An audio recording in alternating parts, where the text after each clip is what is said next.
Hello everyone, this is Rudrajit. So आज की इस वीडियो में मैं डिस्कस करूंगा क्लास 10th सीबीएसई का साइंस सिलेबस के बारे में। जो बच्चे 2023-24 सेशन में एग्जाम देंगे उनका बेसिकली ये सिलेबस है।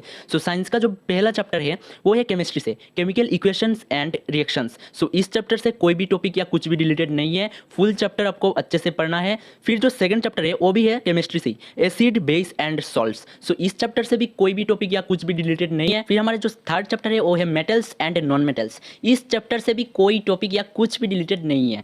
सो इस चैप्टर को भी आपको अच्छे से करना है। फिर हमारा जो फोर्थ चैप्टर है वो है कार्बन एंड इट्स कंपाउंड्स। इस चैप्टर से भी कोई टॉपिक या कुछ भी रिलेटेड नहीं है, फुल चैप्टर आपको अच्छे से करना है। फिर हमारा जो फिफ्थ चैप्टर है वो भी है केमिस्ट्री से ही, पीरियोडिक क्लासिफिकेशन एंड एलिमेंट्स। सो ये फुल चैप्टर आपका रिड्यूस है। इस चैप्टर से आपको कोई टॉपिक या कुछ भी करने की जरूरत ही नहीं है, फुल चैप्टर रिड्यूस है। सो अब हम चले जाते हैं सिक्स्थ चैप्टर पे। सो सिक्स्थ जो चैप्टर है वो है हमारा बायोलॉजी से, लाइफ प्रोसेसेस। तो ये चैप्टर आपको फुल करना है क्योंकि इस चैप्टर से कोई भी टॉपिक या कुछ भी रिड्यूस नहीं है, तो आपको लाइफ प्रोसेसेस अच्छे से करना है। फिर जो सेवेंथ चैप्टर है वो है कंट्रोल एंड कोऑर्डिनेशन। सो ये भी हमारा बायोलॉजी का ही चैप्टर है। इस चैप्टर से आपको सब करना है, कोई भी टॉपिक या कुछ भी रिड्यूस नहीं है। फिर हमारा है एट्थ चैप्टर रिप्रोडक्शन। इस चैप्टर से भी कोई टॉपिक या कुछ भी रिड्यूस नहीं है, फुल चैप्टर आपको अच्छे से करना है।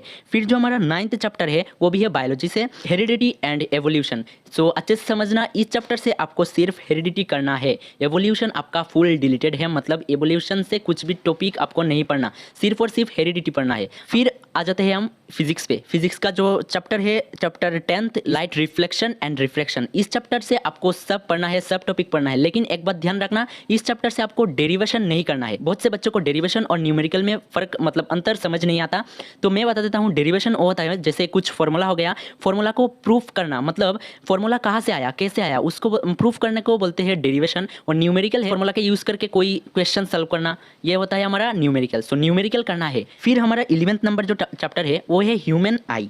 इस चैप्टर से सिर्फ और सिर्फ एक ही टॉपिक रिड्यूस है। ये टॉपिक है colour of sun at sunrise and sunset. मतलब एक क्वेश्चन आता था पहले के टाइम पे, बहुत ज़्यादा सनसेट और सनराइज के टाइम पे सन का कलर जो है वो रेड क्यों होता है। सो ये टॉपिक अब डिलीटेड है। सो अब जो 13 नंबर चैप्टर है, सॉरी 13 नहीं, अब जो 12th नंबर चैप्टर है वो भी है फिजिक्स से, इलेक्ट्रिसिटी। इलेक्ट्रिसिटी से आपको सब अच्छे से करना है और न्यूमेरिकल भी अच्छे से करना है, कोई भी टॉपिक रिड्यूस नहीं है। फिर जो हमारा 13 नंबर चैप्टर है वो है magnetic effect of electric current. इस चैप्टर से आपका 3 टॉपिक एकदम रिड्यूस है। सो मैं टॉपिक बता देता हूँ। टॉपिक नंबर 1 इलेक्ट्रोमैग्नेटिक इंडक्शन, जिसको हम शॉर्ट फॉर्म में EMI, शॉर्ट फॉर्म में EMI भी बोलते हैं। इलेक्ट्रोमैग्नेटिक इंडक्शन आपको नहीं करना, ये टॉपिक डिलीटेड है। फिर सेकंड टॉपिक जो है वो है इलेक्ट्रिक मोटर। इलेक्ट्रिक मोटर भी आपको नहीं करना है। फिर जो थर्ड नंबर टॉपिक है वो है हमारा इलेक्ट्रिक जनरेटर। मतलब ये 3 टॉपिक मैंने बता दिया, इन 3 टॉपिक को आपको करने की जरूरत नहीं है, ये तीनों टॉपिक डिलीटेड है। बाकी सब टॉपिक आपको अच्छे से करना है इस चैप्टर से।